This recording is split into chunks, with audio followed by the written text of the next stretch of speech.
কলকাতা থেকে আসাম বাইক রাইডের প্রথম পর্বে আপনারা দেখেছেন মধ্যমগ্রাম থেকে বেরিয়েছি সকাল 4:30। প্রথম চা খেয়েছি চাকদায়, ব্রেকফাস্ট করেছি সকাল 8টায়। মাঝে একটা দুর্ঘটনার সাক্ষীও আমি হয়েছি। সন্ধ্যাবেলায় পৌঁছেছি মাদারিহাট। পরের দিন সকাল 6:45টায় বেরিয়েছি মাদারিহাট থেকে, চলেছি গন্তব্যের উদ্দেশ্যে। মাঝে একটু তেল ভরে নিলাম। দ্বিতীয় দিনের প্রথম চা খাওয়া। রাস্তার অবস্থা একটু বর্ণনা করলাম। আসাম শ্রীরামপুর বর্ডার আমি ক্রস করলাম। দুপুর 12:30টায় পৌঁছলাম বরপেটা। বিকেল 3:30 আমি পৌঁছে গেলাম মেঘালয়ের জোড়াবাটে। অনেক খোঁজাখুঁজির পর শিলংয়ে হোটেল পেলাম। রাতে শিলংয়ের হোটেলে ডিনার সারলাম। এভাবেই দ্বিতীয় দিন শেষ হলো। শুরু হলো তৃতীয় দিনের জার্নি।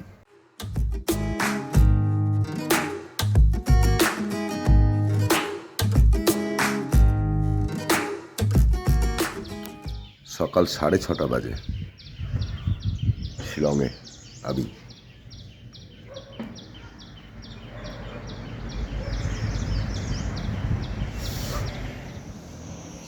আমি এই রাস্তা দিয়েই আসছিলাম। বাইকটা পার্ক করে এই যে দৃশ্যটা দেখি, এই লেক।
আমি বলতে কমফোর্টেবল ফিল করি না এই জন্যই যে আমার সঙ্গে যে সাথীটা রয়েছে, আমার এই ছেলেটা, আমার বন্ধু, সেও কিন্তু আমার সঙ্গে একজন যাত্রী পুলিশ।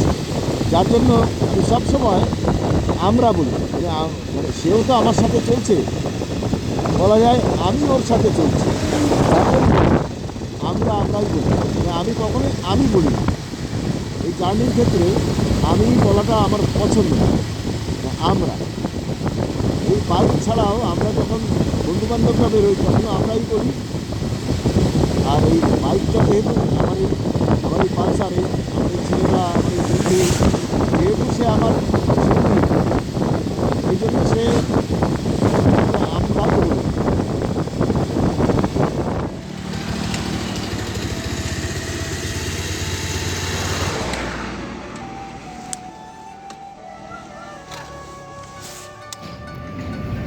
আমি এখন দ্রমবাই বলে একটা জায়গা আছে,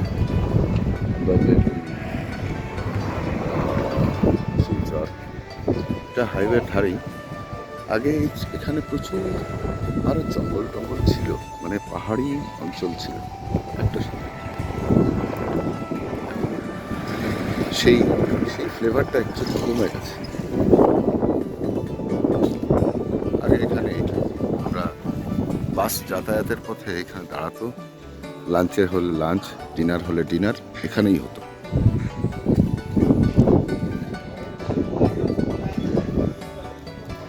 চলতে চলতে এখানে এসে দাঁড়ালাম। এখানে একটু চা খেলাম। এই রাস্তাটা এখানে এর থেকে আগে যে রাস্তাটা পার করে আসলাম, দুর্বিষহ রাস্তা, ধারণার বাইরে। আমাকে দেখে বোঝা যাচ্ছে যে কি অবস্থা।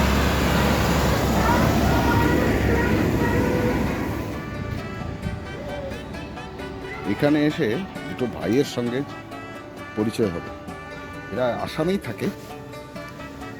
এদেরও খুব বাইকে ঘোরার নেশা, তাই দুই ভাই মিলে সকালবেলা বেরিয়ে গেছে। মেঘালয়ের কিছুটা অংশ ঘুরে টুরে আর এখন আবার ব্যাক করছে ওরা। এই যে ওদের বাইকটা।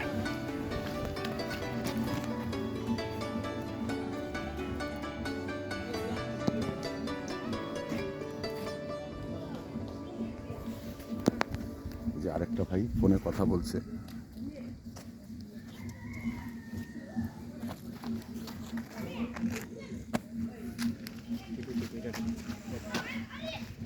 এখানে একটা ভিউ পয়েন্ট আছে, কিন্তু ওয়েদারের জন্য আকাশটা মেঘলা, এই জন্য সেরকম বোঝা যাচ্ছে না। ওই দূরে যে অংশটা দেখা যাচ্ছে ওটা কিন্তু বাংলাদেশ। আমি জানি না লেন্সে কতটা কি ধরা পড়ছে, আমি খালি চোখে দেখতে পাচ্ছি।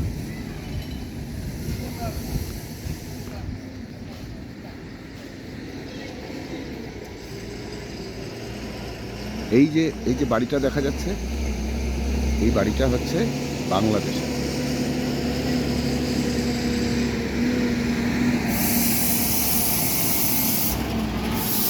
এই পাথরের গাড়িগুলোর জন্যই রাস্তার এই হাল, লাইন দিয়ে দাঁড়িয়ে আছে সবাই। মোটামুটি বদরপুরের কাছাকাছি চলে এসেছি। এই চা বাগানগুলো দারুণ সুন্দর, হালকা হালকা বৃষ্টির ফোঁটা পড়ছে। জানি না হেঁটে যাবো।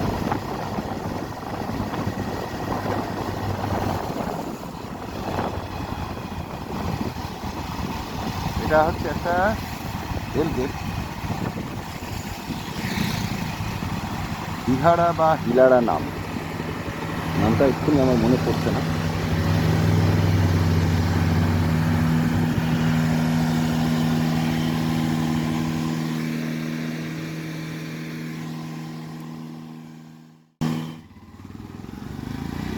এটা হচ্ছে জায়গাটার নাম হচ্ছে কাটিগড়া।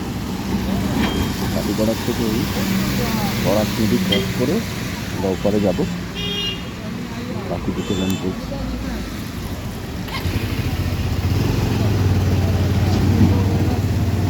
এক পশলা বৃষ্টি এখানে হয়ে গেছে,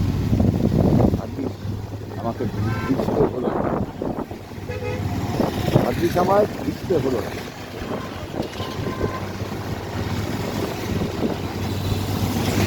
কাটিগড়া এই জায়গাটার নাম হচ্ছে কাটিগড়া। ওপারটাই বদলপুর, এটা হচ্ছে বরাক নদীর এপার।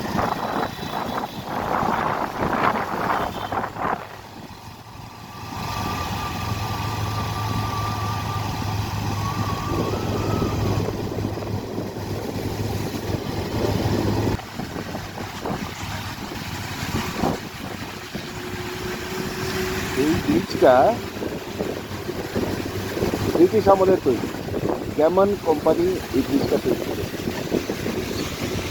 বাদিকে এখানে একটা মন্দিরের চূড়া যদি দেখা যায়, এটা হচ্ছে সিদ্ধেশ্বর শিববাড়ি। যে নদীটার ওপর দিয়ে যাচ্ছি, নদীটার নাম হচ্ছে বরাক নদী। বরাক নদীটাই ডান দিকে গিয়ে একটু এগিয়ে গিয়ে দুটো পার্ট হয়ে যায়। দুটো পার্ট হয়ে সুরমা আর কুশিয়ারা হয়। এই দুটো পার্ট হওয়ার যে জায়গাটায়, সেই অংশটাই হচ্ছে বাংলাদেশ।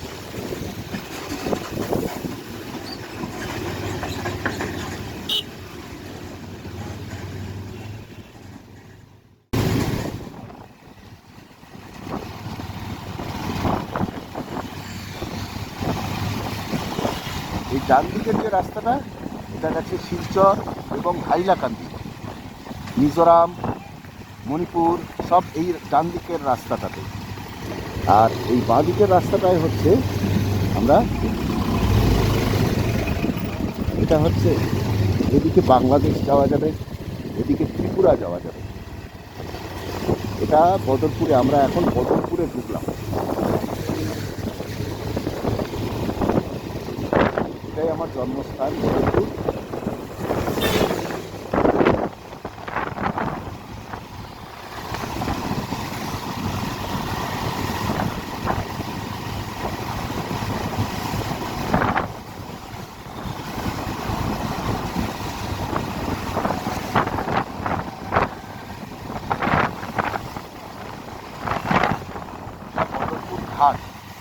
যে লাইনটা, রেল লাইন, এটাই ভারতের অন্যান্য জায়গার সঙ্গে কানেক্ট করে। বাঁ দিকের রাস্তাটা চলে গেছে আগরতলার দিকে, আর ডান দিকে চলে গেছে ভারতের অন্যান্য অংশ, কলকাতা থেকে শুরু করে বম্বে, দিল্লি, সব ডান দিকটাতেই চলে যাবে। রাস্তাটা লামডিং হয়ে যায়, হাফলং, লামডিং এসব হয়ে যায়।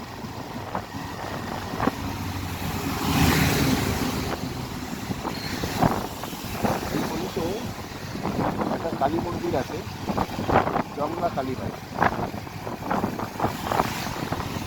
এই ডান দিকে যে স্কুলটা, এটা আমার বন্ধুদের। এটা হচ্ছে টেগর স্কুল অফ স্টাডিজ, ওই বন্ধুদের স্কুল।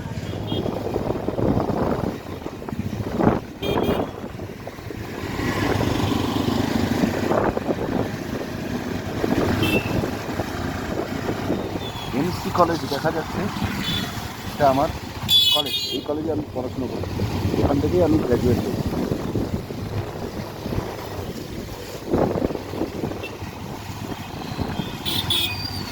প্রথম স্টপেজটা আমি এখানেই দেবো।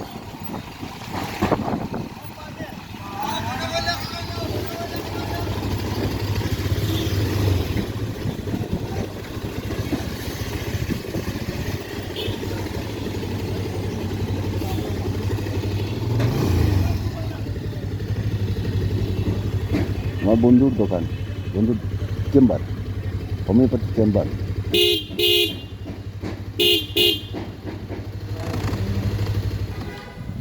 তো আলটিমেটলি আমি এখন বদরপুর আমার জন্মস্থান। মধ্যমগ্রাম থেকে গত পরশুদিন আমি সকাল ভোর 4:30 আমি স্টার্ট করেছি।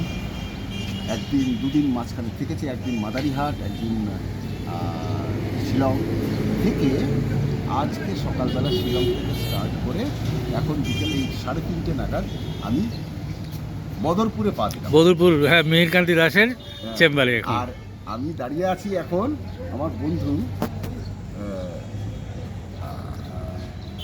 মানে যে ক্যামেরাটা করছে ধরে আছি, হ্যাঁ, চেম্বারের সামনে আরোগ্য নিকেতন, ডক্টর মিহিরকান্তি দাসের চেম্বারের সামনে।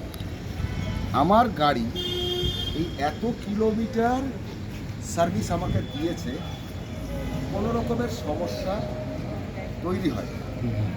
রাস্তার জন্যই আমার গায়ে এই ধুলো বালি যা হয়েছে, আজকের দিনেই যা হয়েছে, আজকের দিনেই এই লাস্ট কয়েকটা কিলোমিটার আগে প্রায় 15-20 কিলোমিটার রাস্তা খুব খারাপ, মানে ডেঞ্জারাসলি খারাপ।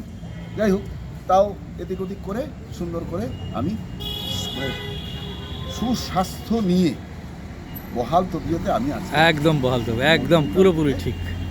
বদরপুরে এসে হাজির। এবারে বাকি পরবর্তীতে যা যা হবে সব একটা করে একটা আসবে। আমি একবার পিন্টুর সাথে আপনাদের পরিচয় করিয়ে দিই। ডক্টর মিহিরকান্তি দাস, এই যে। বল ভাই, কেমন লাগছে? একদম আমি তো একদম মানে এত সারপ্রাইজড হয়ে গেছি, আর কি বলবো, মানে আমি থো লেগে গেছি যে এটা কি হচ্ছে। হ্যাঁ, যে এইভাবে একদম মানে উপরে কলকাতা থেকে চলে আসা বাইক নিয়ে, এটা তো আমি তো অ্যাকচুয়ালি ভাবতেই পারি না। এখান থেকে 40 কিলোমিটার দূর শিলচর যেতেই আমার মানে একটু মনে হয় যাবো কিনা এরকম ভাবি। যাক, মানে এরকম কনফিডেন্স থাকলে তো এই দুনিয়া উল্টে দিতে পারবো, এখনও এই দম রাখে আর কি। ওকে, বাই।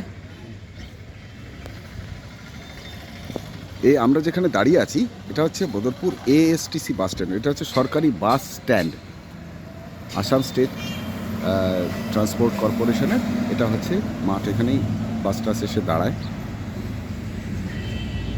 একসময় আমরা এখানে খেলাধুলো করেছি। আর এটা হচ্ছে এটা পুরোটা পুকুর, পুরো ঢেকে গেছে। এই হচ্ছে ন্যাশনাল হাইওয়ে, এই দিক দিয়েই আমি এসছি। যাই হোক, পরে কথা হবে আবার ডিটেল।